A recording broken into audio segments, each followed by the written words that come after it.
क्या आप ऐसे ही किसी इंसान को नो नहीं बोल सकते? आप नो कहना तो चाहते हैं, पर आपको लगता है आपने अगर किसी को नो बोल दिया तो उसे बुरा लगेगा बहुत। हमें लगता है अगर हमने किसी इंसान को नो कह दिया तो हमें लगता है हमने उसकी बेइज्जती या फिर हमने उसकी बात की बेइज्जती की है। अगर हमने अपने पिता या माँ को हमने अगर नो कह दिया तो हम उनकी रिस्पेक्ट नहीं करते। अगर हमने अपने दोस्त को नो कह दिया तो हमें लगता है हम उनके लिए अभिमानी हो चुके हैं। बचपन से ही हमें सिखाया गया है कि औरों की बातें सुनना और औरों की बातों में हाँ में हाँ मिलाना। इतने लोग अपने दोस्त के आगे हाँ में हाँ मिलाते क्योंकि उनकी दोस्ती टूटे ना। कुछ रिलेटिव हमारे घर में आके हमें ही नचवा के जाते और हम एक शब्द नहीं बोल सकते क्योंकि हमने कभी बाउंड्री सेट की ही नहीं। हमने उन्हें मना कर भी दिया तो हमें लगता है हम उनकी बेइज्जती कर रहे हैं। और आप ऐसे एक पीपल प्लीजर बन जाओगे। जो इंसान अपने सेल्फ रिस्पेक्ट को डुबाकर औरों को खुश करने में लगा होता है। पता है आप किसी इंसान के आगे जितना झुकोगे ना, आपको वो उतना ही रिस्पेक्ट कम करेगा। पता है आपकी सबसे बड़ी समस्या क्या है?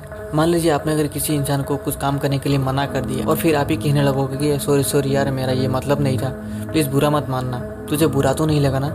आप उसके आगे गिड़गिड़ाने लग जाओगे। पर क्यों? आपका ये हक है नो कहने का। आपका हक है अपनी बातें रखने का। अपनी इज्जत और अपनी रिस्पेक्ट को डुबाकर औरों के खुश करने में लगे होते हैं। आप हर रोज एक बात याद रखना कि नो कहने से आप बुरा इंसान नहीं हो जाते। बस ये बात आपकी सेल्फ रिस्पेक्ट को डूबने से बचाएगा।